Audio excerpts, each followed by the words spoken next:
You're skipping 2 pair and bowling on the 3rd.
All right, welcome to everybody here in the chat. 2019 Ebonite Lafayette Open, the 22nd edition here from Mustang Alley. You're watching a practice session of the first squad, the Friday night squad.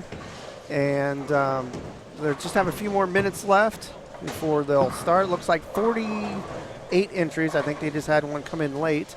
48 entries for the first squad. So we're off to a good start.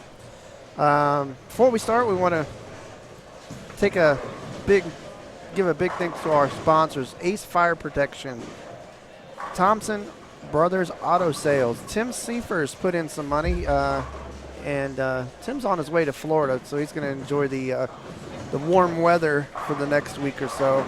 But big thanks to him.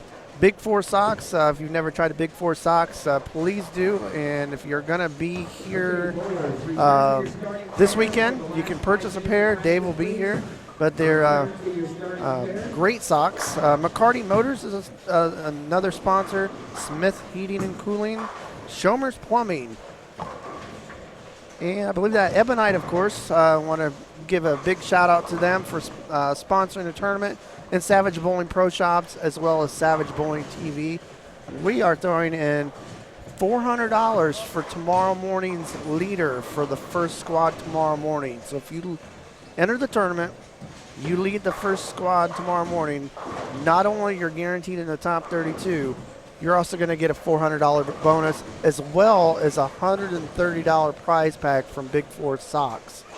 So tomorrow's morning squad will be fun to watch. The top four actually are going to be guaranteed into the top 32. And should be an interesting day tomorrow. People are going to ask about the lane pattern, I'm sure. If you guys are in the Lafayette Open Facebook group, which anybody can join, it's there. I don't have a graphic on, but I'm going to tell you it's 45 feet long. It's about a 1.5 to 1 ratio. 29 mils is the volume. So it's the longest pattern we've ever had. It's less volume than last year's pattern, which was a 44-foot, almost 32 mils. So it's going to be interesting to see how this pattern breaks down. A lot of people are hitting the pocket here in practice, but scores always change as the lanes break down. So we're going to see how this goes. We'll have some special guests throughout the weekend, probably starting tomorrow. I know Jeff Mann's going to join us for a squad or two. He's actually bowling on this squad. He's on 11 and 12 starting out. The pairs we have on the stream will be lanes 7 through 10 and lanes 15 through 18. And how we're going to switch is going to be about every 3 frames or so. We'll switch back and forth. Tomorrow we'll move the cameras around just a little bit on Sunday, we'll move the cameras a little bit because of match play. And try to cover as many matches as possible on Sunday. That's when the excitement begins. Tomorrow's squads. We're going to kick things off at 8:30 in the morning. Second squad is at noon. 3:30 for the third squad, then 7 p.m. for the final qualifying squad. And then match play on Sunday kicks off at 9 a.m. and it goes until we have a winner sometime around probably 3 o'clock in the afternoon. The tournament should be over. Make sure you follow us here on YouTube, subscribe to our channel, like us on Facebook. That's where you're going to find all the results. We're going to put the results there for the tournament. And any announcements as far as if we're going to start the stream late or what time the finals start, things like that. If you're in the chat, got any questions, let us know. I'll be monitoring the chat all weekend, whether we're talking or not. Also, let us know where you're at. We always like to know where our viewers are watching from.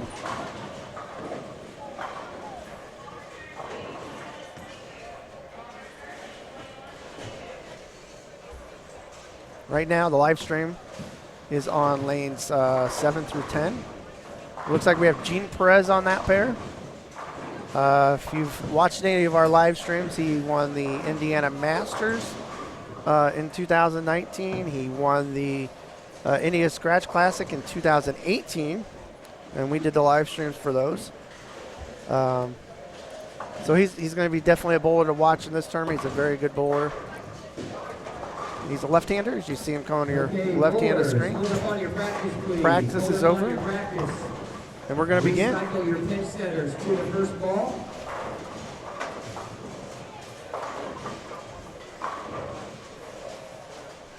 Again, you'll be bowling 4 games across the entire center, skipping 2 pair and bowling on the third. Also, last call for brackets. Right now, we don't have enough guys to get in, so if you want to get in, last call for brackets behind lanes 1 and 2. 47 bowlers in this squad. 47 bowlers. So the guy who walked in late must not have entered. He's probably going to wait until tomorrow. Again, we'll be passing out he walked in with like 5 minutes of practice left, probably. Make sure you leave those out. Bowler A will be your scorekeeper on your pair. Crazy Harry from Australia. What is it? Is it summer there now? Because it's winter here. I think we have opposite seasons. I wish it was summer here all the time. Thanks for watching. That's awesome. All right. Here we go.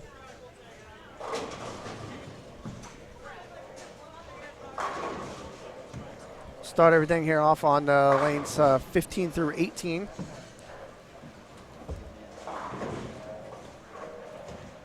What'll be nice as we get to the finals on Sunday, we will have the scores, the scoreboards up on the monitor, so you'll be able to see what people are shooting. Our systems just don't have enough cameras to be able to show scores.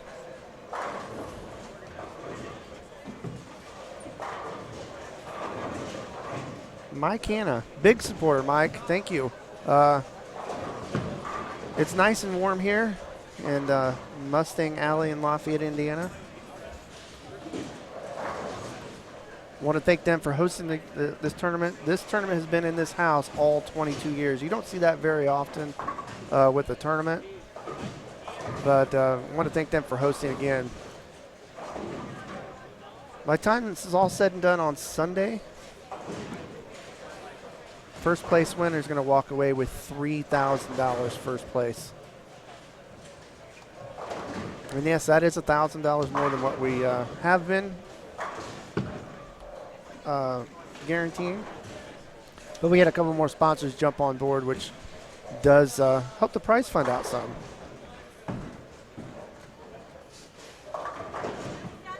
Last year's champion was Brian Halen.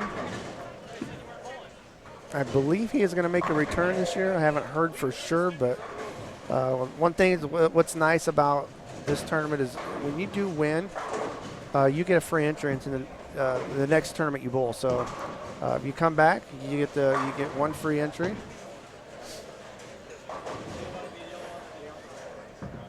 So Brian Halen was last year's winner. 2017, Joe Bailey. 2016 was Wesley Lowe. 2015, Kyle Sherman. Did find out that Kyle and Wesley both will not be here this weekend because of prior commitments. 90 degrees in Australia. You guys are going to send some of that our way. Jeff Mann is on 11 and 12 this game. And it looks like he will be down on 17 and 18 for game 2, so he will be on live stream pair.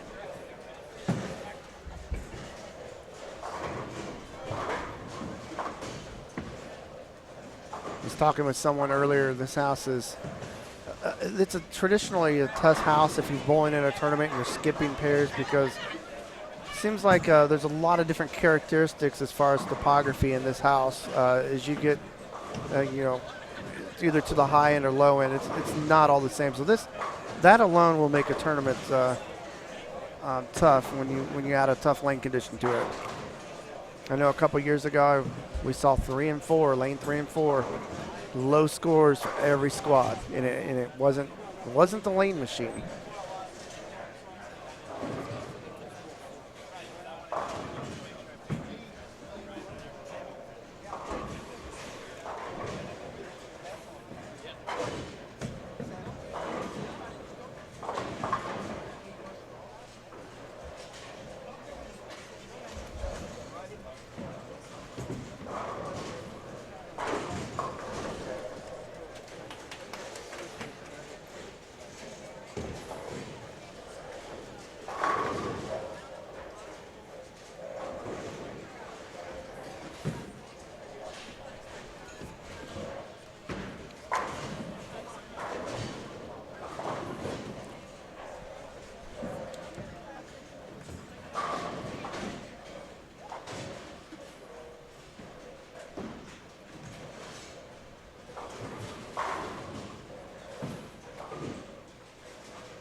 So as I said before, top 32 will make it into match play on Sunday. The top 4 and tomorrow morning squad are guaranteed into the top 32. As we saw last year, Shannon O'Keefe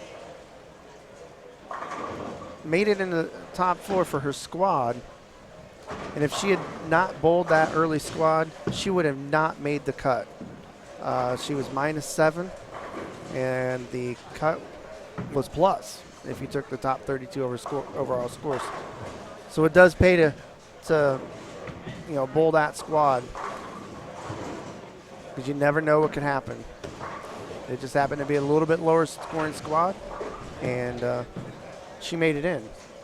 There's a question asked in the chat. It doesn't look like they're the high senior and the high female make it in the top 32 this year. Once we get the match play, it's a top 32, best 2 out of 3 match, all the way until the end.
I'll make sure I update you guys all on the scores, at least give the top 5 or 10 of after each game.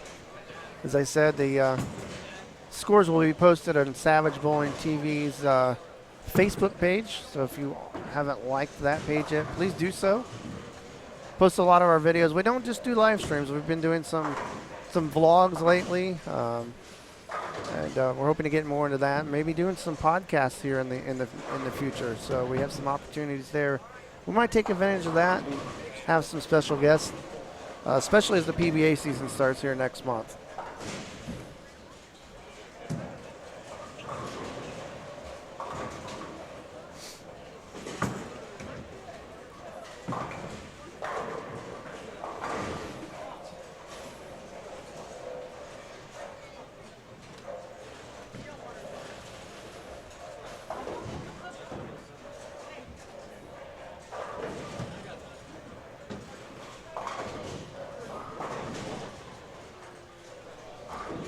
All right, back down to lanes 7 through 10. Gene Perez is on this pair.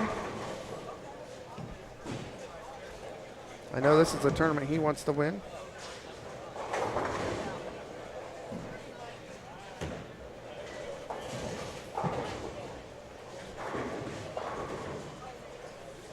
Another Indiana bowler. Should be here tomorrow. I believe it would be Matt Sanders, PBA member, PBA champion. He says, in his opinion, this tournament is one of the Triple Crown of Indiana tournaments, the other two being the Indiana Scratch Classic and the Indiana Masters. So it's really a privilege for this tournament to be mentioned, by some of the bowlers, in the state. Comparing it with the Masters and the Indiana Scratch Classic, which are two good tournaments run by Jeff Circle in the state of Indiana. And obviously the state Masters, if you live in Indiana, you can bowl in that. If you don't live in Indiana, you can't, unless you've bowled here in Indiana, I should say. If you've bowled in a sanctioned league in Indiana, but let's say you live in Illinois, you can do that. The Indiana Scratch Classic is open to anyone. But if you're an Indiana bowler, it does count as a state title.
Once again, I want to thank everybody for tuning in to the 2019 Ebonite Lafayette Open, 22nd edition of this tournament.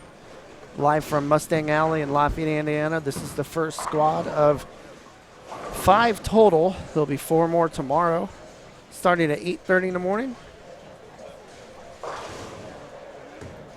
A lot of you guys in the chat's been asking about the shot. So if you go to Facebook and go to the Lafayette Open Facebook group, it is posted there. You can see the graph.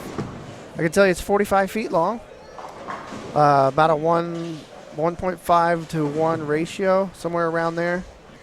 29.2 mils is the volume. They're going to build 4 games today, or all weekend. Then we'll cut to the top 32 for Sunday's match play. Those matches are the best 2 out of 3 matches until we get to the finals. Or actually, until we have a champion. This tournament is notorious for harder patterns. Had a hard one every year. And I believe the cut's never been plus. It would have been plus last year, but the person who was the 32nd spot managed to get in because she bowled the 8:30 a.m. squad on Saturday, which they always guarantee the top 4 of that squad into the top 32. It was Shannon O'Keefe. She was like -7, and she made it in as the 32nd seed.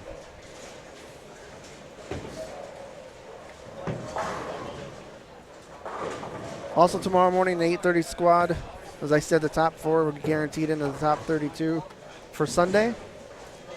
The squad leader will get a $400 bonus courtesy of Savage Bowling TV and a gift pack from Big 4 Socks worth $130. Craig Carter, how you doing? This tournament's primarily walk-in, and it's been that way since we started this tournament 22 years ago. So there's not a roster. We expect to see guys like Matt Sanders here tomorrow. Haven't heard about EJ Tackett or Ronnie Russell. They've bowled this tournament before. Usually every year if they have something, if they don't have anything going on, they're here. Gene Perez from Puerto Rico is here. He's in Indiana, lives here in Indiana now.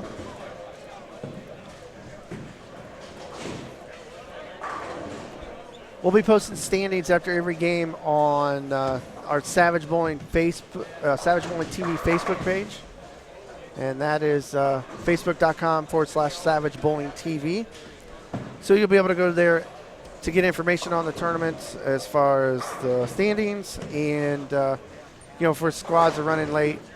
We'll also post there when we'll be taking air for live streams for each squad. But right now, 15 minutes before each squad is when we're planning on going on the air. Tomorrow's squads will be 8:30 a.m., noon, 3:30, and 7. Providing they all run on time, which they usually do.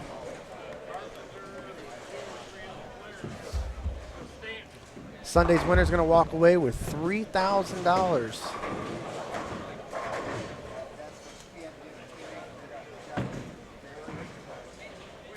We had 207 entries, 208 entries last year. Hopefully about around the same this year. They projected prize fund based on 180 entries. It was pretty good. This is one of those tournaments where if you usually if you finish 32nd, you're just not going to get your money back. You're going to make money. Got a really good reputation for actually good payouts.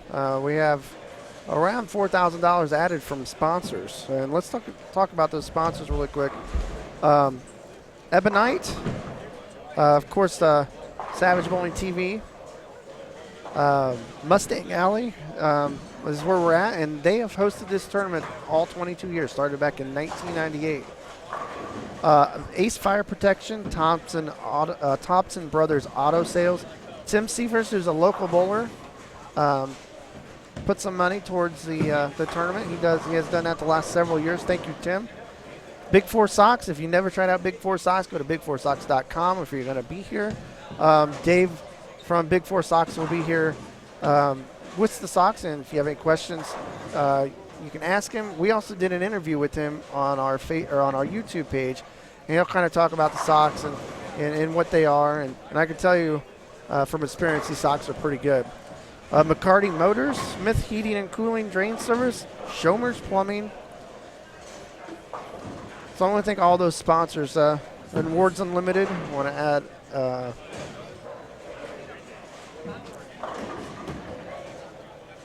add them to the list. They've supplied the trophy from day one.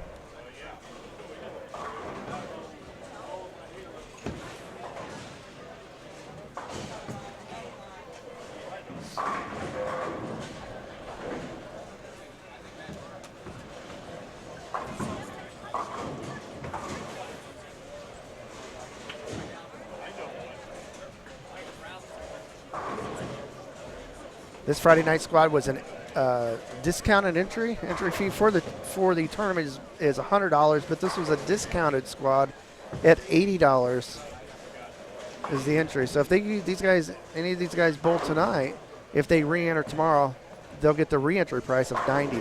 So we're about finishing up game number 1 here. And we'll get some standings to you as soon as we hear something. Once again, I want to thank everybody tuning in. It's going to be a long weekend, but we enjoy doing this for you guys and the bowlers.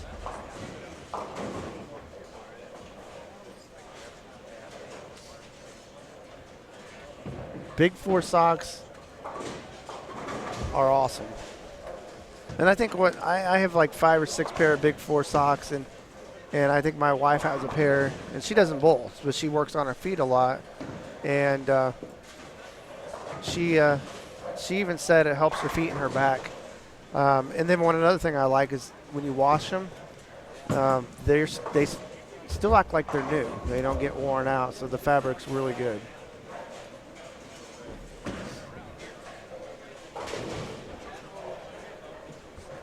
Seen a lot of bowlers show up who did not enter this squad, who usually bowl, so I bet they're scouting out what the lanes are like. Kind of see scores everywhere. See some 2-0s. You see some as low as 130s. That's pretty normal for this tournament. Just a little history on this tournament. This tournament started in 1998 by Scott Gilmore and myself. My name's Chad Lester. You guys didn't know that. And we're just hanging out. And I ran the pro shop here at the time. And I was like, hey, let's run a tournament. Just jokingly, I said, let's run a tournament and put it on TV. He said, sure. I was like, really? And he said, yeah, we'll put it on TV. He knew somebody on TV. And we put the first several years on TV. I got Gene Perez with me. You want to talk to me? No? So we put the first several years on TV, and then it got too expensive, and he went away from doing TV, and then we started doing the live streaming in 2015. Nobody's ever shot 300 in this tournament. The highest game that's ever been shot was 299 by Kyle Sherman in 2015. That was the year he won it. So that should tell you guys a lot right there.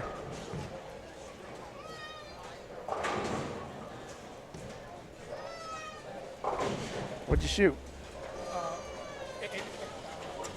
218. Gene Perez, 218.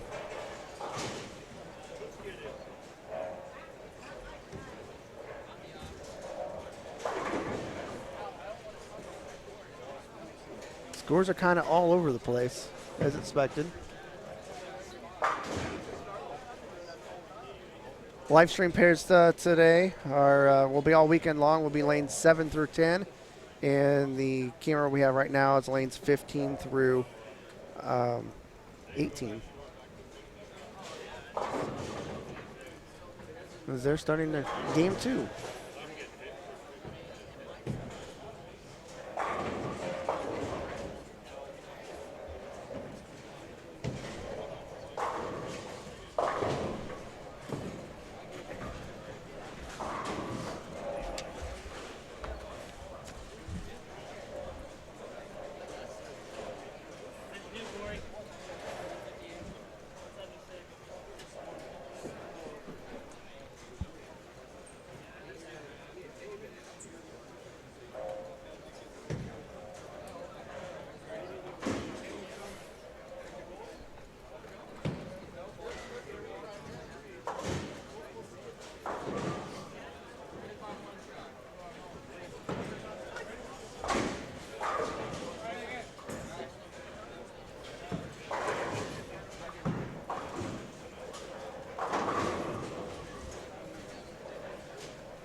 Looks like we have a few players from the Purdue University bowling team here today.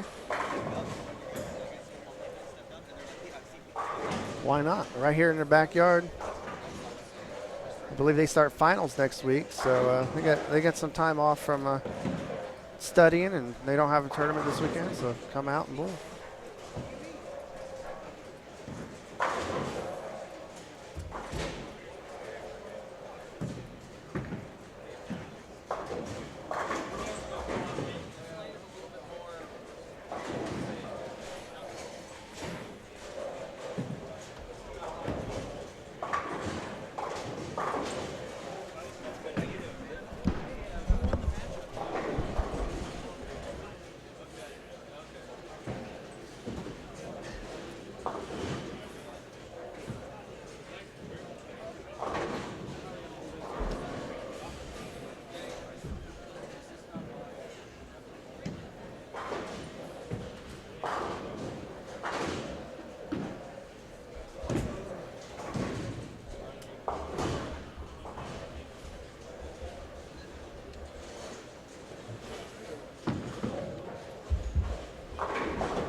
Yes, Gene Perez is throwing Purple Hammer. He saw me put that comment in the chat too. He said they're hard.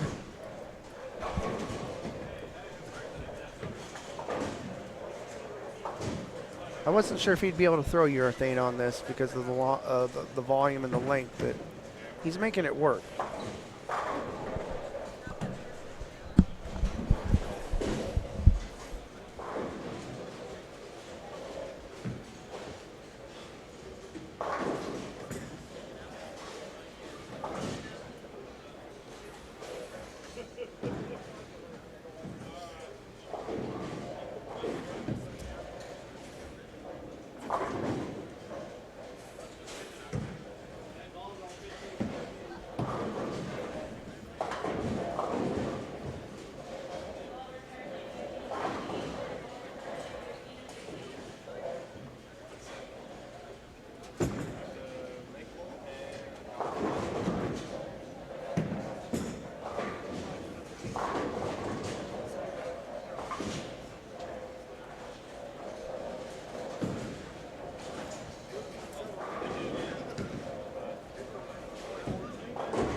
All right. Welcome, ladies and gentlemen, to the 2019 Ebonite Lafayette Open. This is the 7 p.m. squad on Friday night, what we call the discounted squad. And, again, 48 bowlers taking their chance at $3,000 in the top 32 match play on Sunday. So right now, we got scores after game 1, and Aaron Jones leads the way with 222. Jordan Gray second with 221. Brian Cribb third, tied with Gene Perez at 218. Ryan Burks in the top 5 at 217. Sean Bybee, guy come in late during practice, and he shoots 210 game 1. Jackson Cross, 208. Tim Logan, 205. Rob Lee, 202. Bailey Maverick, 201. The top 10 is plus. Everyone else under par. So, again, challenging conditions here. Some notable scores as we look down the scoring pylon here. Jeff Mann way down in 29th at 171. Also, Eddie Frederick right there. He's close by at 190. Tommy T-Cats at 197. He's right there. Recently inducted Hall of Famer in the region, John Verbich at 199. And Jeff Snuffer just on the outside of the top 15 at 188. So, again, kind of the norm. I'm kind of surprised. I really thought this pattern might play a little bit easier. And you watched them during the practice. There was a lot of people striking. And you know what happens when the lights turn on, though? Sometimes it's a totally different story. Well, I was trying to get an idea of what the left side was playing to the right. Gene Perez is an anomaly. You know, everything hooks for him. No surprise, he's right there in the top 5. Danny Clark way down there, though. Kind of surprised. He's down at 169 in game 1. But, again, not a lot of left-handers playing right now in this squad. So not really a good idea of what the pair will or the pattern will play like. A lot of guys, though, surprisingly, I'm seeing a lot of guys whiffing the headpin. Garrett Stout here right in front of us almost on, I think it's lane 15 and 16, and he leaves the 5-count washout. So, again, this pattern is going to fool some people, Chad. It is. And it's fooled me to be to start this squad out. And it's fooled a lot of people. Well, the people here in the chat they're seeing the same things we are. A lot of splits, a lot of washouts. And, you know, this tournament has a reputation for having hard shots. And nobody's ever shot 300. And well, it's a very flat pattern. You know, it's less than 2 to 1. Yeah, it's like 1.5 to 1. And so that tells you right there it's going to be a shot maker's shot. Now, I thought maybe the length might make it a little bit more, Forgiving. I should say, forgiving or easier to get to the pocket. That's not the case in this squad. One, I'm really surprised. I was watching Jared Massey practice before the squad started. I mean, I watched him throw 4 shots, and he struck on every one, and he starts out with a 130. Wow. So, really surprised by that. And I talked to Jeff Mann. He said they were changing during practice. You could just see. He said you could just see your ball do just something a little bit different as the practice went on. Well, and this event does have a reputation of being tough, and I think if you throw the ball well and you find out what the pattern wants, I think you can strike. Another element to it is the center.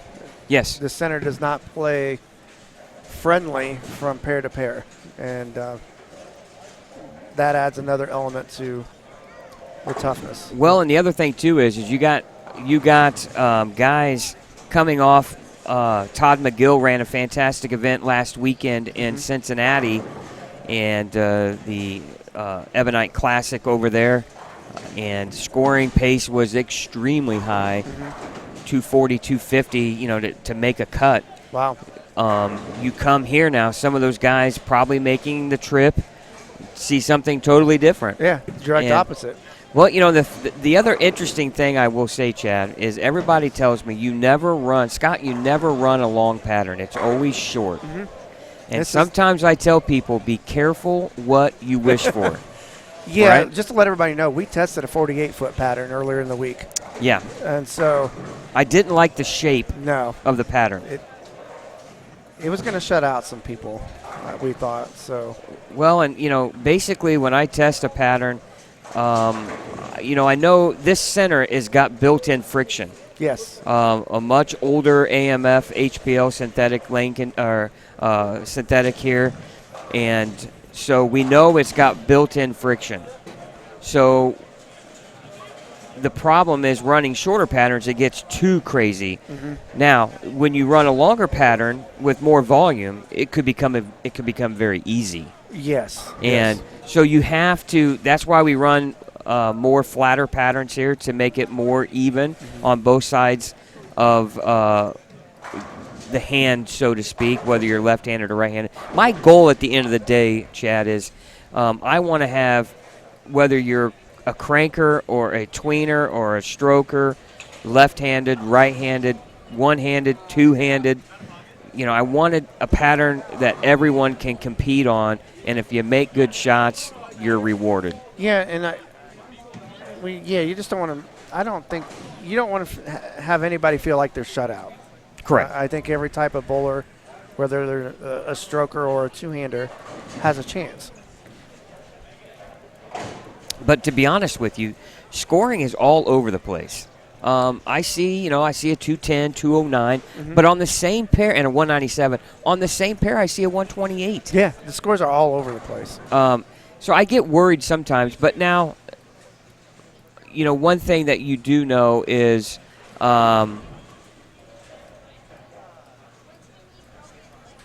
sometimes when you get into bigger squads, this is a pretty good sized squad, 48 bowlers. But tomorrow you're going to see maybe a lot of higher caliber players. Nothing against the guys that are bowling. There's some fantastic players bowling tonight. There is. But again, everybody breaks down the pairs differently and the pattern differently. So it's just it's very interesting to see where scores are at. What do we got here? A poster here. Someone saying Graham Fobb is going to win. Well, first off, he's not here yet. Graham's got to show up tomorrow. But, and I'm not saying I shut out the lefties. I'm a left-handed bowler. So am I. But, in the history of this event, I can count on 1, 2, 3, 4 in 22 years. And two of those were the same person. And two of them were the same early person. On, Gary and Ness. that's, very early on in the tournament. But 4 left-handers have won this tournament. Yeah. So there's no guarantee that a left-hander is going to win. Yeah, the tournament's always been fair. You never see a lefty dominating. We had, in last year's title match, or in the semifinals, we had 2 left-handers and 2 right-handers. Yeah. And the 2 right-handers won to face each other for the championship. Right. So, to me, that's about as even as you can get. Yep. Now, those 2 left-handers were very good, Joel Kloss and Mike Dole, very talented players in their own right. And, Gene Perez has knocked on the door here on several occasions. Matt Sanders has been in the Final Four for a couple of times. So a lot of talented players on the left side have had their chance to win, but have not been able to break through. So, again, it doesn't matter what hand you throw with or how many you throw with. You got to throw it good, and spares are a premium. Now, some guys will say, oh, I don't like them when they're this hard. But you know what? Others say that they appreciate a more demanding scoring pace. So Right. A lot of people, there's a lot of people who say, I don't want to have to average 250 to make a cut, Yeah, Zach Singer watching, saying he loves to see some Purdue players. Yeah, Zach, there's quite a few. A couple of them in here that I'm aware of. At least 3. They're wearing their shirts. Bussinger is bowling right now, and also Carson Opella is bowling. So, yeah, we got a few that I know of right off the top of my head taking their chance here at the Ebonite Lafayette Open. $3,000 on top. 4 squads tomorrow. And, ooh, that looked like a really good shot right there in front of us on lane 12. It leaves us Well, it would have been a Ball just kind of squirted just a skosh. Been a 2-8-10, and now he's left with the 8-10. Yeah, tomorrow morning's squad's going to be fun to watch with the $400 bonus up for grabs if you lead the squad, plus automatically entered into the top 32 for Sunday's match play. Yeah, and people ask, well, you know, is it worth getting up at 8:30 in the morning? Well, if you don't care about the money, no. But if you care about the guarantee, yes, because Shannon O'Keefe would not have made the top 32 on her score overall if she didn't bowl. But she bowled in the morning squad and made it in the top 4 and made her guarantee into match play. She would not have made it in on her score. Right. She was like -7, and it would have been plus if you know, she had not bowled, say, you know. Yeah, she was -7, I think, for her score, and unfortunately, Mark Sullivan was the unfortunate one to get knocked out. He was +2. He would have made it in had he, you know, bowled obviously in the 8:30 a.m. squad, but his score was good enough to get in, but not until the guarantees came into play. So, again, very important to make that 8:30 a.m. squad if you can. Top 32. Top 4 guaranteed into the top 32. Also $400, like you said, Chad, on top, and a Big 4 sock pack valued at $130. So you get about 9 pairs of socks. Yeah, 9 pairs of socks, grip sack, and as a bonus. And but Dave Slavin will hook you up with everything that Big 4 Socks has to offer. So, again, too, one thing to keep in mind, Chad, it'll be interesting to see what tomorrow is like. Right. Because you do have a double strip. For tonight, right. For tonight. So the pattern is about as clean as it's going to be. That'll change a little bit. They'll tighten up tomorrow. Anytime you oil and strip and oil more and more, they get tighter down lane. Right. It's hard to get all that off, no matter how much you try. So it will be interesting to see. So we hope you sit back and enjoy the broadcast this weekend. Another former winner, TJ Schmidt, said he's on his way. Can't wait. And it says it looks brutal yet again. Yeah, and you know, to be honest, I'm really surprised by how low the scoring is. I'm caught off guard by that. And will we see them go up a little bit tomorrow, you know, as the pattern settles into the lane? Well, the other thing, too, is they could go either way. You know, when you get 10 minutes or 15 minutes of practice on your starting pair, you can break down a spot, you get comfortable, you go to the next pair, and they might not have done the same thing. Right. So, again, very interesting to see how scoring will be by the time we get all these squads in, and definitely the this Friday night squad. So anyway, thanks for tuning in. Chad will be here off and on with you as the evening progresses, and maybe we'll try to get some words in. We're going to have some guest commentators this weekend. Jeff Mann said he's going to sit in. Jeff Mann's going to talk to Matt Ogle a little bit here via Messenger, and Matt's going to be around this weekend. We'll talk to him a little bit about his PBA win and the upcoming PBA Tour season that's about to kick off here in just a few weeks. Can't wait. Obviously, Fox jumping back in, and they do a tremendous job promoting the PBA. And I know there's a lot of talk on social media platforms about, you know, the commentating, but I'm a big Rob Stone fan. I don't care what anybody says. He's great. I love Rob Stone, and he's great for bowling, and he does a tremendous job calling the PBA. So, anyway, what do we got there, Chad? Somebody's asking in the chat that we should do a drawing for Big 4 socks for everybody in the chat. In the chat. Maybe we can do something like that tomorrow. You know, tune in. Yeah, tune in. Tune in. Might be a surprise.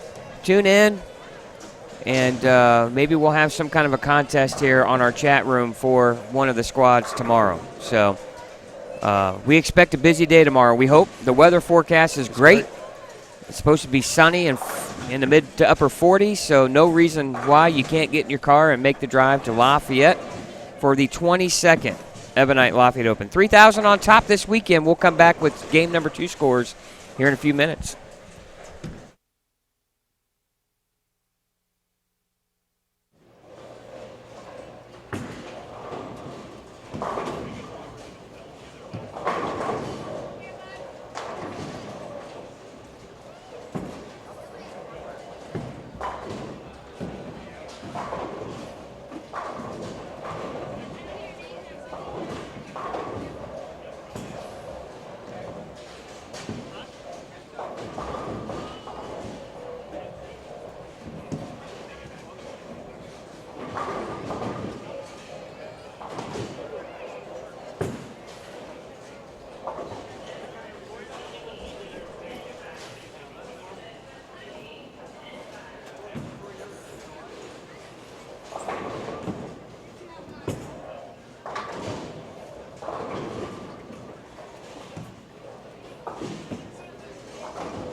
All right, we're about halfway through the third game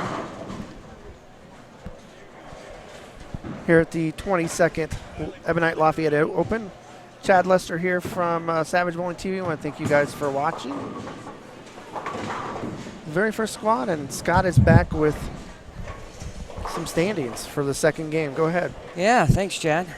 All right, Gene Perez has taken the lead here.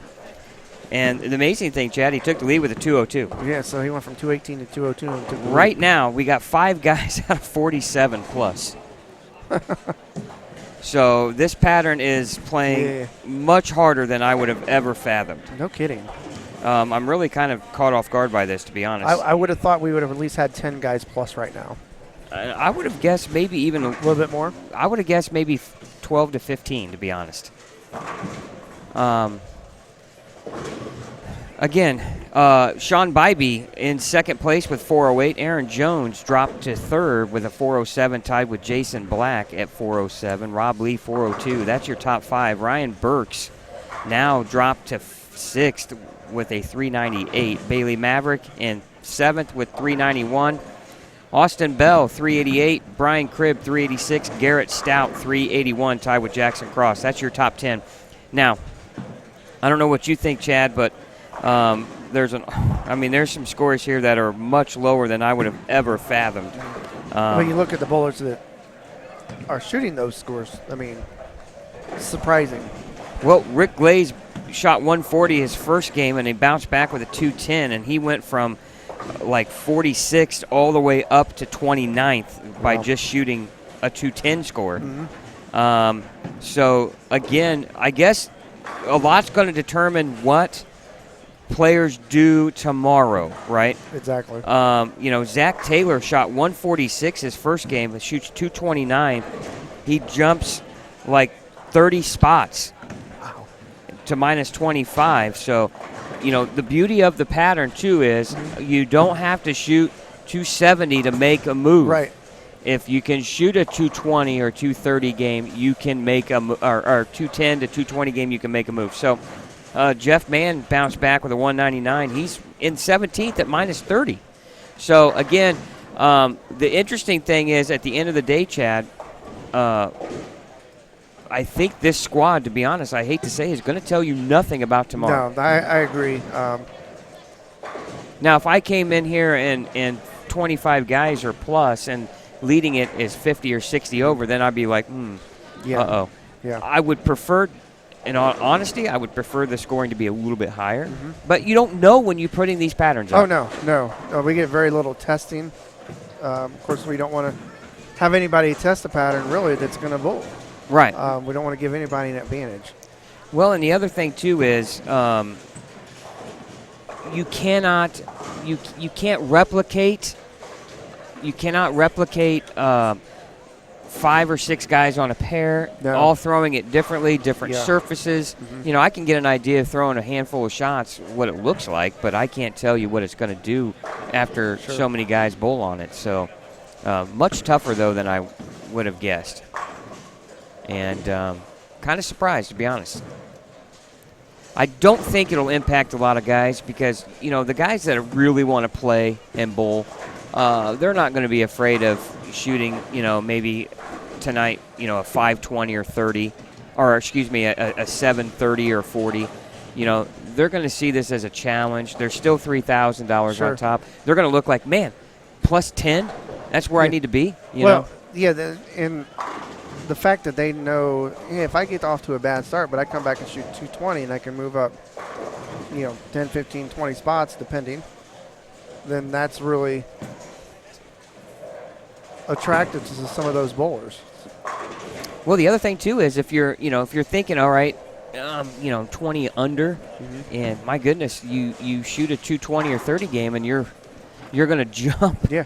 One bad game really a ton of spots may not kill you if you can come back with 2 good games. So we'll see, the guys that, they're not going to – some guys won't, you're always going to have the guys that say, well, I'm not coming back, it's too tough or whatever. That's going to happen. Sure. But again, I think there's going to be a good crowd tomorrow, and It'll be interesting to see what happens when I was talking to Matt Ogle a little bit here after Game 1 scores, and we were talking a little bit about Todd McGill's tournament, and Matt's preference is he would rather bowl on this, where that's what he was telling me too. Rather than you don't carry twice, you're out. Rather than you bowl. It shouldn't be a carry fest. Right.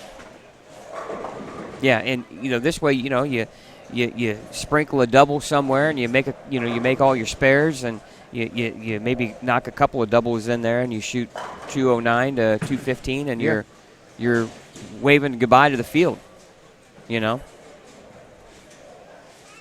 Those of you here in chat, I'm trying to post the standings, but I'm hitting the share button, and it's not sharing. Thank you, Facebook. Let's try it again.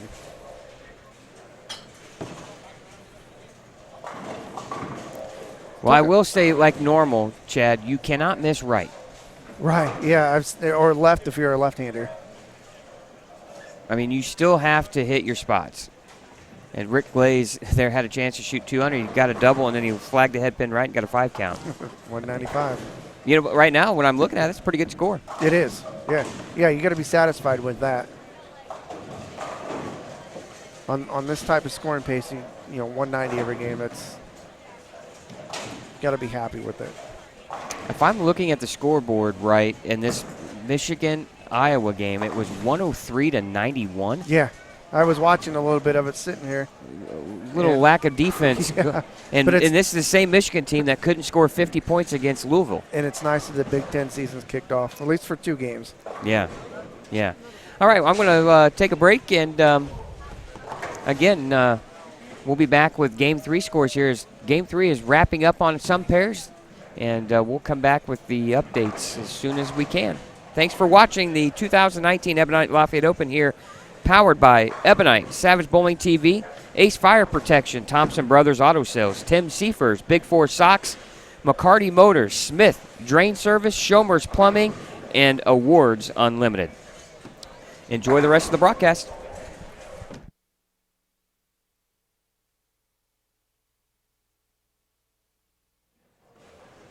All right, I just posted the Game 2 scores on our Facebook page.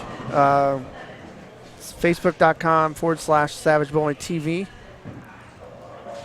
Well, let's see if it went through, because I was trying, and I was using my phone, of course, and I hit the share button, and it wasn't doing anything. So I tried again. Now I'm on my computer, and it looks like it's there.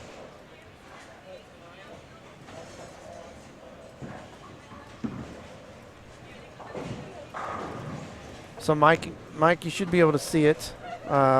And also, Mike, we did find out they are serving breakfast tomorrow and Sunday. Usually they don't have breakfast here on the weekends.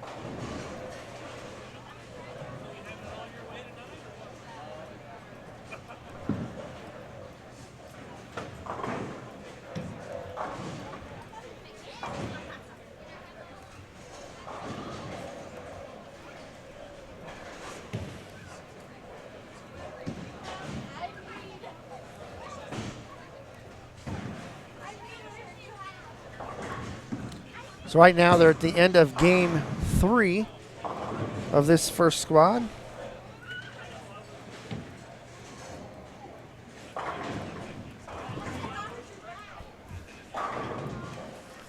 Want to thank our sponsors, Ebonite, Ace Fire Protection, Thompson Auto Sales, Tim Seifers, Big 4 Socks, McCarty Motors, Smith Heating and Cooling, Schomer's Plumbing, and Awards Unlimited.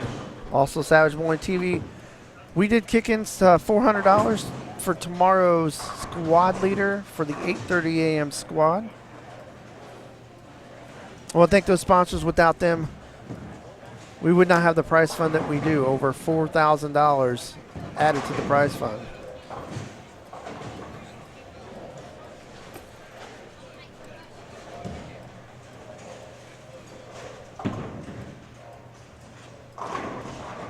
Right now, you guys are looking at lanes 7 through 10. See LJ Akopik on lane 10. Matt Ogle sitting down. Yeah. Let me turn it down here. Right-hander. All right, I'm good. Good. How you doing? Good, man. How are you? Good, good. They look real easy. Yeah, yeah. And the people in the chat agree. Now they're seeing the same things we are. A lot of washout, a lot of splits, a lot of missed spares. Spares are key. Yeah, Sure. yeah. You're bowling tomorrow morning, right? Yeah, I'm gonna bowl at 8:30. Try to get that top 4 spot, one of those top 4 spots, or hopefully squad leader. Right. It's gonna be hard, but I think if you get 3 or 4 strikes in one game and make your spares, I think you got a chance. Right. It's going to be a spare game, and what we were talking about when we went over the scores. Yeah. You can shoot a bad game, but then shoot 220, 230, and move up quite a bit of spots. Yeah. There was 10 people plus the first game, and then 5 plus the second game. That's right. Yeah, that's crazy. This is And we were expecting maybe 10 to 15 plus at the end of the squad. Yeah. And no, it you're not gonna might see only that. be a couple. Yeah. Maybe a couple. When we come up with these patterns, we don't really who are we going to get to test them unless we know somebody's not going to be bowling. Back in the day, we used to use the Purdue players because they always had a tournament. No, they don't. Now they don't. Yeah. So we can come out here and throw some shots, but we're both left-handed, so that's hard. Doesn't really tell us much. Yeah, that's tough. I mean, it's not bad that the scores are low. No, I think it's okay. Well, this tournament's tough. known for that. Yeah, for sure. You don't want them easy. That's right. So let's talk about the PBA season coming up. What are your plans? Well, I plan to bowl everything from January to April. Okay. Hopefully make the playoffs. Hopefully make the PBA league. Try and get experience with all of that. Cool. This year we've got dual patterns on every tournament except the majors, and I think the doubles, which is I'm not a big fan of that. Of the dual pattern? Yeah, I don't know. The scores are going to be lower, but I just, It seems to be more of a grind. Yeah. When you have to. A lot of thinking going on, too. A lot of thinking. We were there for the Indianapolis Open, and the theme was, when we talked to the guys, was when the pattern changes, you may not get another shot, Yeah, sure. You don't get that many shots on each lane. Well, you're going to get five on each lane? Yeah. Basically. Yeah. I get fried out in league, so I don't know how I'm going to handle this. That's right. This dual pattern. Yeah, no, I enjoyed the first couple of years of tour. I bowled off and on. I'm not going to be a full-time guy. I've got a lawn care business at home that I have to take care of. But, sure. I enjoy being out there with the guys and mixing it up with them and being competitive. Right. And so hopefully get you a singles title. You got your first PBA title with Sean Rash, wasn't it? Yeah, that was fun. I enjoyed every bit of that. That was a great show. I appreciate it. It was cool. That was everything I expected. I always wanted to be able to have to double to win a match, and then get a double again or a count to win a title. So it all came through, and I had a great time. It just, I just wanted to enjoy it. Whether we bowled one match or 3, I just wanted to enjoy every bit of it. So that's right. Yeah. Bolero just purchased the PBA. What are your thoughts? I think it's okay. Yeah. They're gonna do well. We've already got 4 tournaments going to pay $100,000. Yeah, that's great. Yeah, they've already put money into it, and I think from the reaction I've heard is a lot more money than they've added up front this early. Sure. Yeah, and they've changed the payouts to 1 and 3 instead of 1 and 4. So. Now you guys gotta make a living. Sure. Yeah. It's guys, tough. Guys for sure are bowling for a living out there, and it's hard to do it when there's not that much to win. So. And of course, Fox took over production this past year. I think that's great. And they've done an amazing job. Yeah, for sure. And looking to do more, it looks like. And yeah, it's going to be a good year this year with Bolero and Fox. It's going to be off the charts. Yeah, I'm excited to see where it goes. And I think we all are. Yeah, we don't know what's going on either. So sure. I think it's only for the better. Well, yeah, that's what I was going to say. It sounds like it's a positive thing for step forward for sure. Yeah. And it looks like they added the PBA doubles. Yeah, I saw that But- just a couple days ago. You know, we've got the Lucy doubles. Now we got this added event. I don't know if it's going to be an invite or what's going to happen. I know it's a special event, so Right.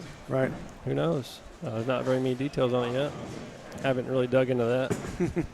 Of course, it's in July, so Yeah, they brought back the women's tour a few years ago, and now that's gaining some momentum, I feel. Sure. A lot of good young players, out there, and USBC is doing a good job. Absolutely. Yeah, I think everything's going well for all that. Bowling in general. Yeah, it is. It is. So it looks like they're starting game 4. Yeah, still a grind. Not too many 200 games I've seen. No. I mean, I don't think I've seen a 4-bagger yet. Right. I saw a guy here on lane 9 with maybe the first 3, but he ended up with 200. Yeah, I mean, you could have the first 5 and end up with 200 in this pattern. That's right.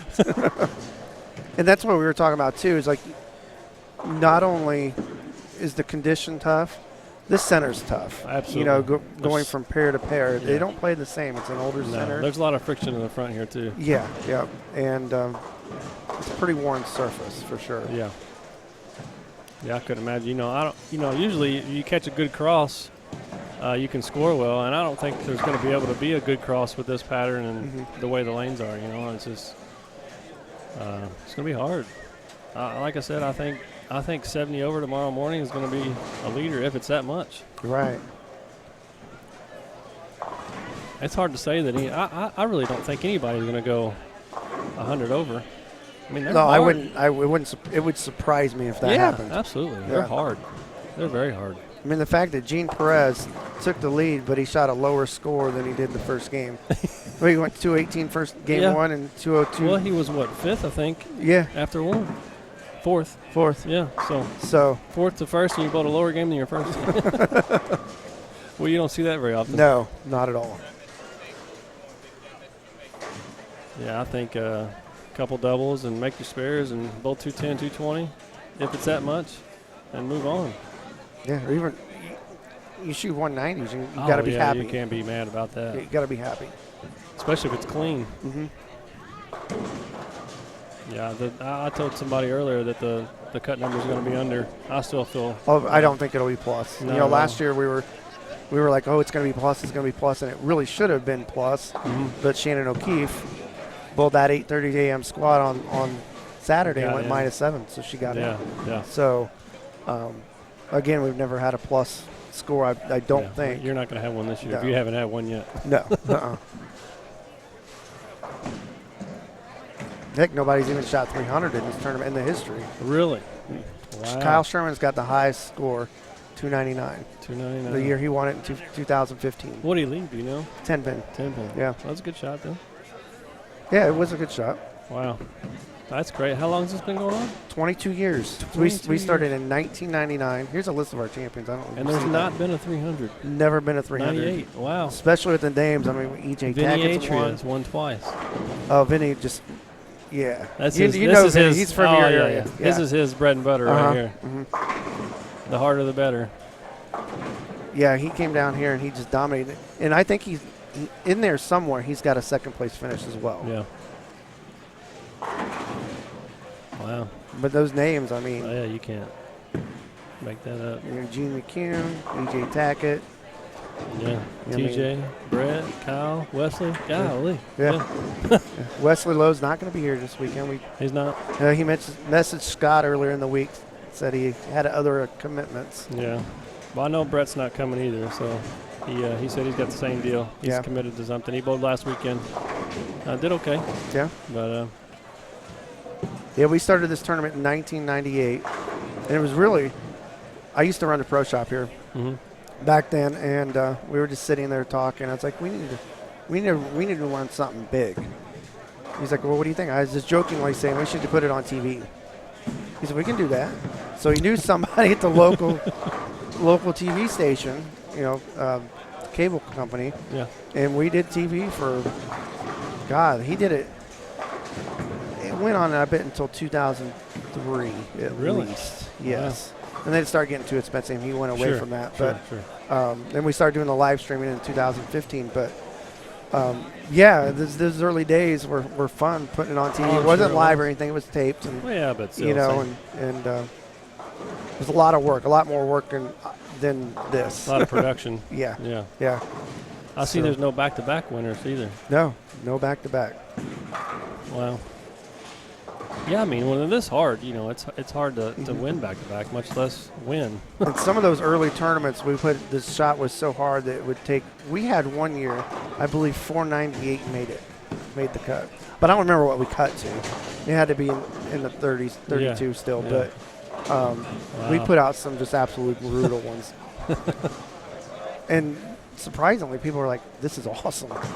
Yeah, I mean, this is what I like. Mhm. You know, Scorefest, you bowl 250 or 60, you might lose ground at 270. Yeah.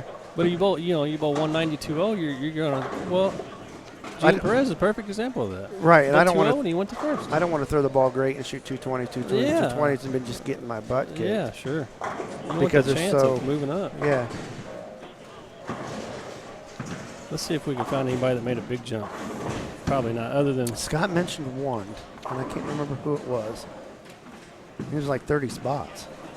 two. I bet it's Zach. Zach Taylor went I think from it was 40th, Zach Taylor. Yeah. 40th to 14th. Yeah. About 146, 229. Yeah. And that's what we were talking about. You should get one bad game, you come back 220s, and you're going to make Yeah, a I big mean, jump. he's not even out. If he goes 210 the next two, he's probably in for Sunday. Right. Because it's going to get him at even or minus a little. And you got to think with these conditions, too, that the matches on Sunday are going to be, Oh. they're going to be good. Yeah, they're going to be close. There's not going to be anybody that's going to run away with it. No. Yeah, this is I'm glad I came this year. I'm actually going to Muskegon Monday to shoot videos for DV8, but this is on the way, so I figured Sure. I'd just stop Nice. on in Nice. and bowl. Yeah, when you won your title, I texted Scott. I said, did this bowl our tournament before? He's like, yeah. said, I lost thought- on 9 and 10. Yeah. Don't forget, against Joe Bailey, I believe it was. Uh-huh. That might have been the year he won. Did he win? Yeah, Yeah. 17 he won. That was the year he won. That's good to lose to the winner, though. And he made a good run last year, if I remember right. Yeah, Yeah, he's a good bowler. he is. Quiet, but he's a good bowler. Sneaky, yes. Yeah. Because it wasn't somebody we were really talking a lot about until we You started. saw what happens. Yeah. As it all played out. 48 bowlers. Is this normal for your Friday night squad? 48? Yeah, I think last year we had 47, 46, 47. What's the max on a field? He'll on a go squad? 72. 72. Yeah, yeah. What's that, 3 on a lane? 3 on a lane. Yeah. Yeah. So 24 lane center. Yeah. He's had to do it before. It hasn't happened very many times. But usually when that does happen, the squads start running behind Yeah. with the 2 Well, I lane mean, courtesy. And that's not a bad thing, though. no. You're having 72 a squad, and you Yeah. don't expect it. I think it happened the 20th anniversary when he guaranteed 4,000. There was at least one, maybe 2 squads where he was up in the 60s or 70s. Yeah. But yeah, usually this squad you don't really know what you're going to get, but this 2 years in a row it's been pretty consistent. Good. The 830 squad is one of those where you don't know either. It was pretty good the year before last, but last year was like 25 entries, Really? and we're like, oh no. Well, you got 'cause, the I mean- added 400 now, plus Yeah, the big, so that's going to help. big 4 stocks. Yeah. So, you know, Hopefully it and it's 99% walk-in, so you just never know how many Yeah. entries you're going to get. The biggest squad is always the noon squad. Noon, yeah. You Or get- if I can drive in, they got time. That's what I was planning on doing, was bowling at noon. Noon, 3:30, and then if I need to bowl Yeah, 7. right. You still get 3 chances. Yeah, sure. So, but I figured I'd come in tonight, watch, and then take a chance at that, added money, and hopefully the top 4 spots tomorrow. I'm curious to see Game 3 Yeah. scores. I saw him walking around, so he just picked up the scores. Frame 5 of Game 4. 4 games, right? Is that what they're bowling? That's right. Yeah. Yep.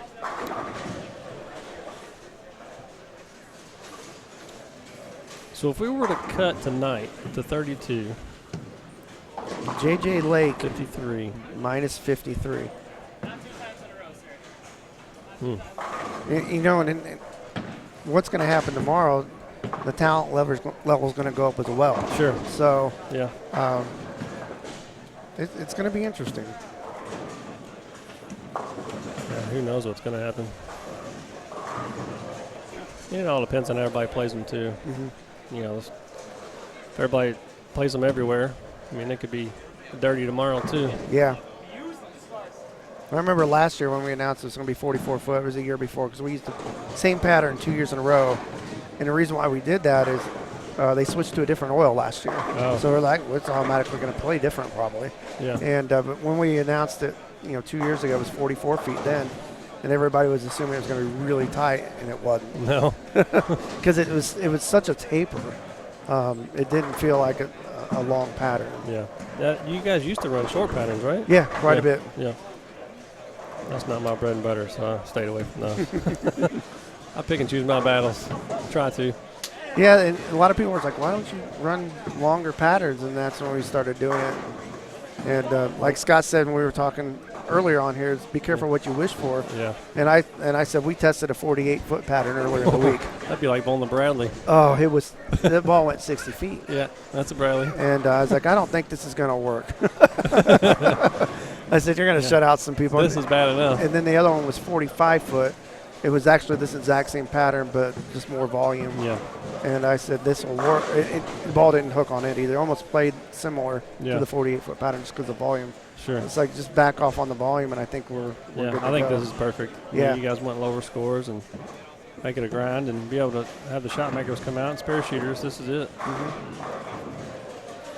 And they're opening up a little bit right now. Yeah, there's some guys getting deep.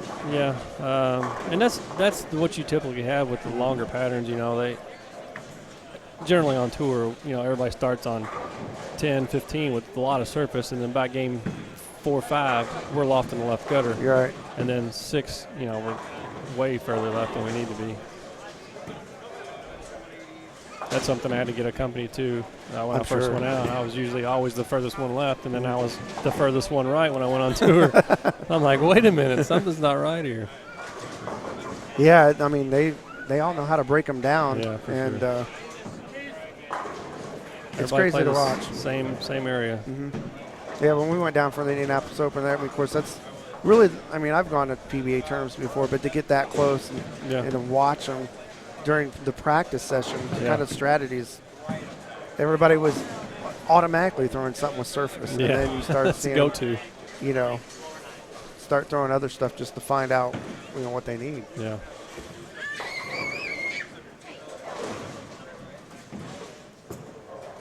I still haven't seen a 4-bagger. No. I don't think you're going to see one tonight. And a double we'll keep an eye on here. And a double there. And it's Jordan Gray, I believe. Yeah. Right? So he just with the pocket 710. Oh, nice. And this center is notorious for that, too. Yeah, I've seen 3 or 4 of those tonight.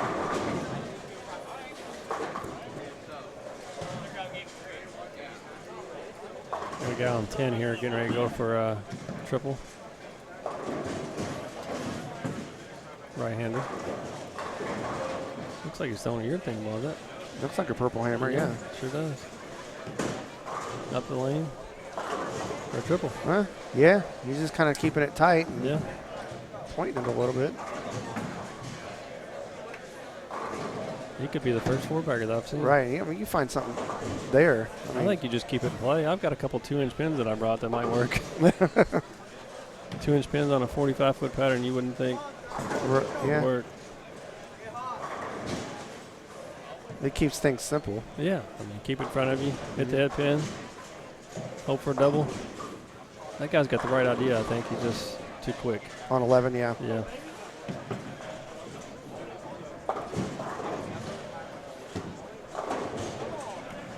Oh, Aaron was leading the first game.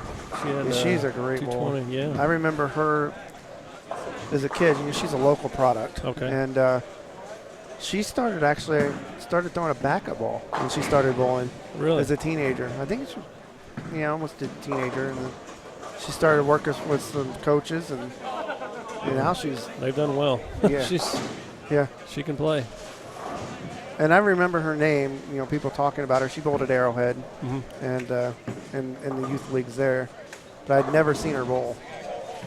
And then she bowled the Indiana Queens and made a run there Nice. back in February when we did that live stream. It was March, actually. Yeah. She's turned out to be a really good bowler. Yeah, when they're this tough, you lead on it. Bowled 220 the first game. I mean, that's pretty good. I mean, she bowled 180 the last game. She probably only missed one spare, I would say. Yeah. If that was what, the case. A chance for the 4-bagger here on lane 9. It's got a minute. Let's see if we get it. Yeah. Yeah, it's Purple Hammer. It's what everybody's throwing, it seems like, if they're throwing your thing. Yeah.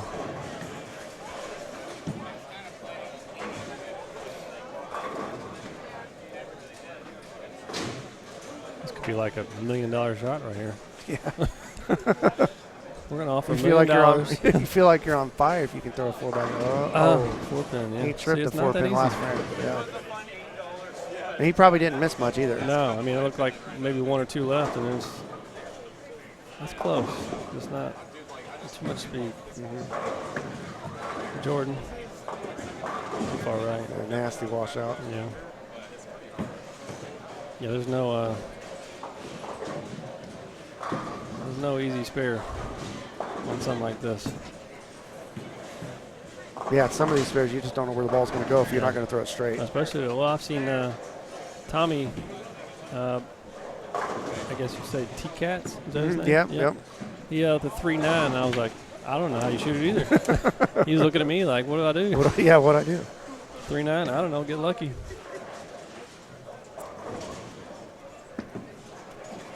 You might have that. Good spare. Yeah. And those are good breaks right there when you can, Yeah, convert a split. Because usually those wrap around. Yeah.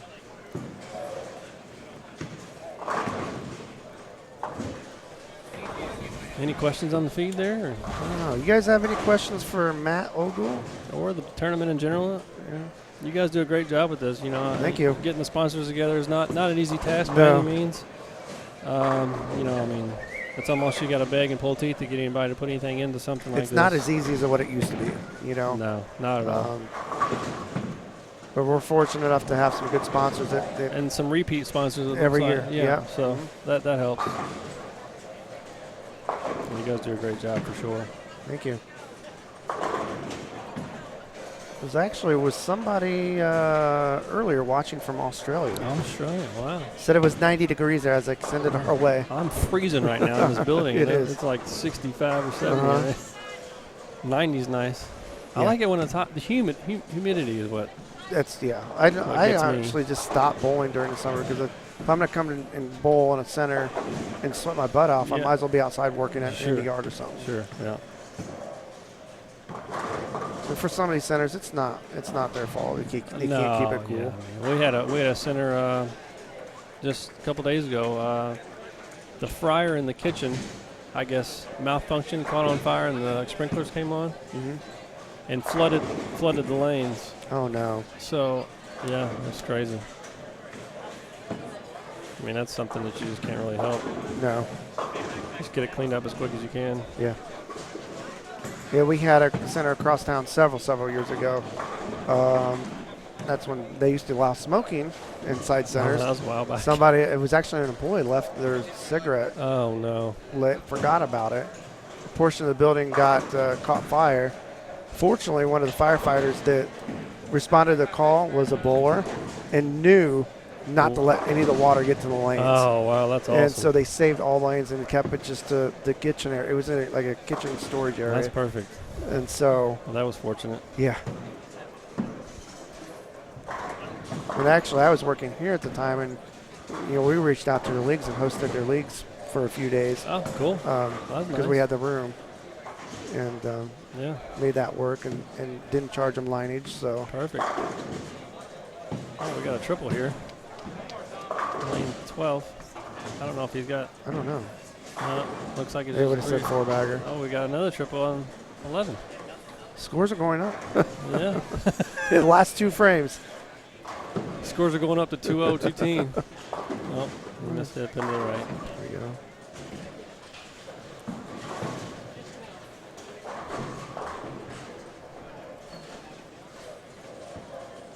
Going for a four-bagger. Always got a chance. No. No, Brooklyn top in. It seems like when the friction develops, you see it so quick. Your ball runs There's out no of energy. warning. Yeah, Yeah, there's no. yeah. All right, scores game 3. 1 person plus. Rob Lee +3. Aaron Jones -2. Just talking Garrett about her. Stout -9. Austin Bell -11. John Burbage -19. That's your top 5. Wow. 10th place is -38. That's Tommy T-Cats. What was 10th place after? 20. It was -19. So it doubled. So it doubled. It was -1 after 1. So double. They're definitely going yeah. down, and nobody may be plus after this game. That's possible. Yeah. So Very. Oh, so what's 3 over? Yeah. yeah, You he's have to only be- 3 over. I think Aaron's the only one that's. She's really the one Stayed kind in of the top 5, consistent. Yeah. Yeah. Yeah. Yes. Well, that's a down and in. I mean, keep it simple and Right. make your spares. Right. Just get a little bit of slower ball speed. That probably helps her a little bit. Sure. Yeah. End over end. So you got that nice row. Get this posted to our Facebook. Yeah. Sure.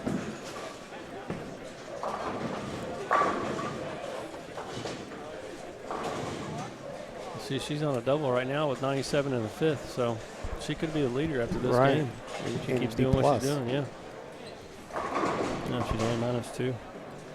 Call that even. Yeah.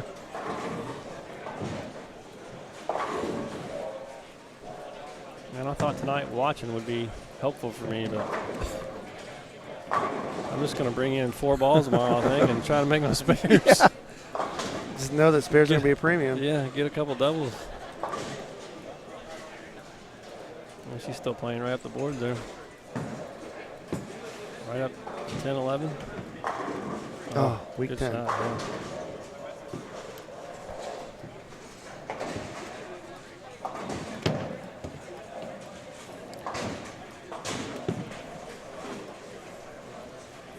See if we can find anybody that made a big jump here.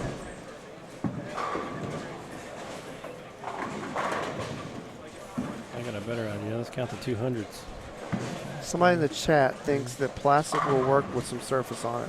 6, 7, 8, 9 people are plus. What's that? Somebody in the chat thinks plastic will work if they put some surface on it. I don't think so. I don't think so. This is a No. 45 foot. 29. Yeah, it's not. It's for 29 mils. It's that's not going to work. No.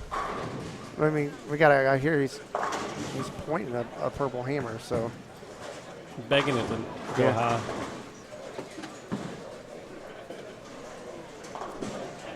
I mean, if you're that accurate to keep it in front of you and hit the same spot every time, I think it might work, but hopefully you get to 8, 10 in it. So there was, I forget what I said. the big jumps. 1, 2, 3, 4, 5, 6, 7, 8, 9. 9 games over 200. And the highest one was 213. Wow. 229 in the second game was high. 222 the first game. So nobody has bowled 230. No. So what did you say? 222 is the high? Yeah. And that was Aaron. 229. 229. There we go. That was Zach Taylor. That is amazing. Who would have thought?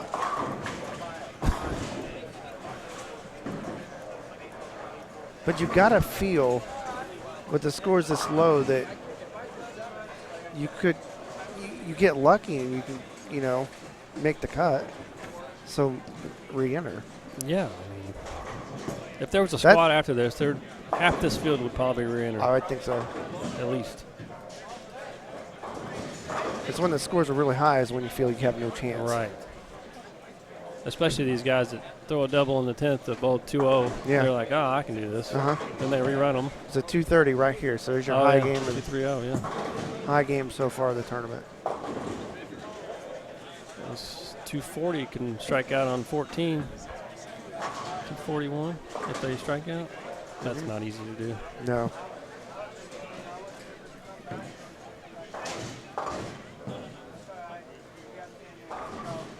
Wow. 230, that's a good game.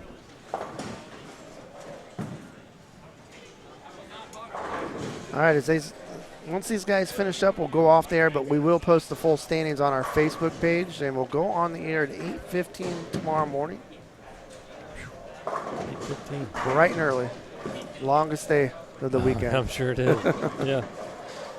See, 8:15 to what? Midnight? No. 11? If the squads run on time, we'll be done by about this time. 9:30. So plan 10 for the o'clock. worst. Yeah. If you got 72 a squad. Yeah. We've got out of here at midnight before. That was a long day. I'll bet.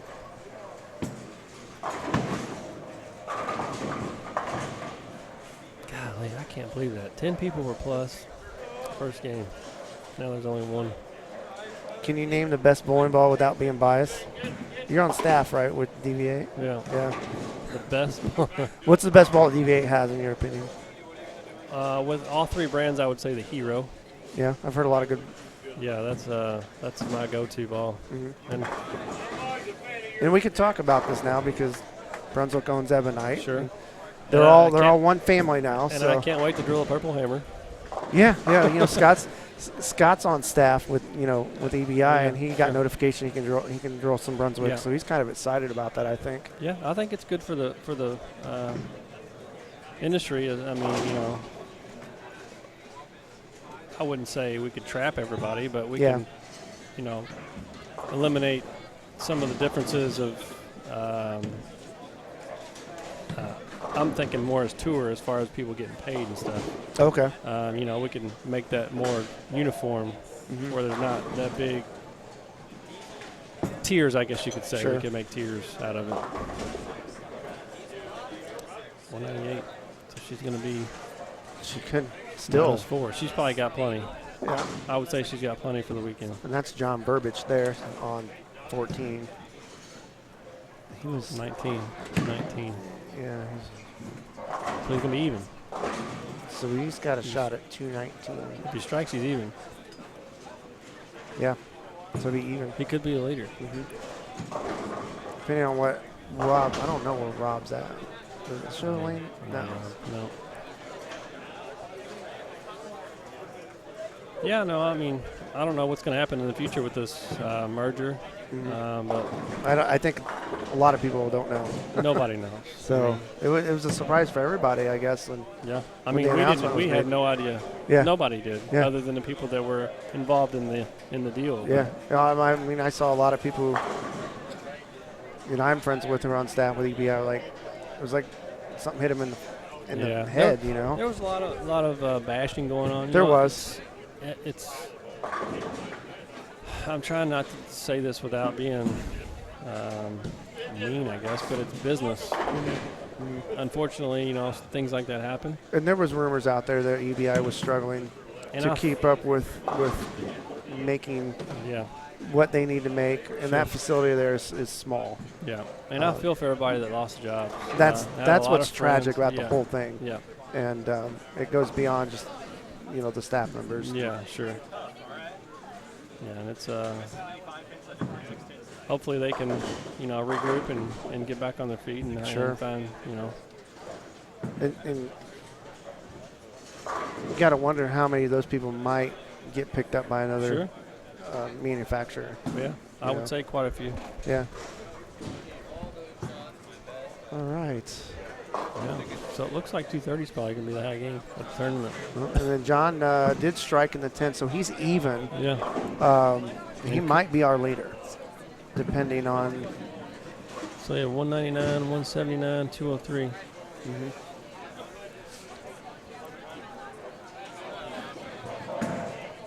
Because I don't see. So the lowest he got was 13th, and he's going to be the leader. No disrespect to him by any means, but that's amazing. Yeah, that's to be even on this. That's some good bowling. Yeah. Even and possibly the leader. I don't know these some of these people. Yeah, I mean, I know who Austin is. He was bowling somewhere down here, I think. He's a local guy. And I know John, but I don't know who Garrett and Well, it looks Rob like there's is. 1 200, maybe 2 200 games. 207 at the most. So we got to assume that John It's is got to be going to be the leader, unless somebody down way below him shot something big, which I don't. Honestly, I don't think that's even possible right now. to bowl 250 now. No. No, there's no way. I mean, even if Tommy bowled 240, he's still minus +2. Mhm. So, Mhm. and John's even. That's. I'm not going to say impossible, but it's impossible. Yeah.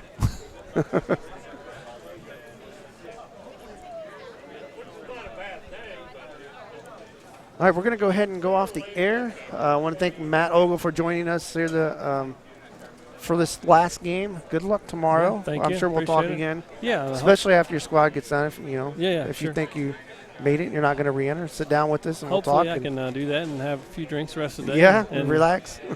hang out with you guys. So. Sure. We'll be posting the final scores for this squad on our Facebook page. We'll see you at 8:15 Eastern time tomorrow morning.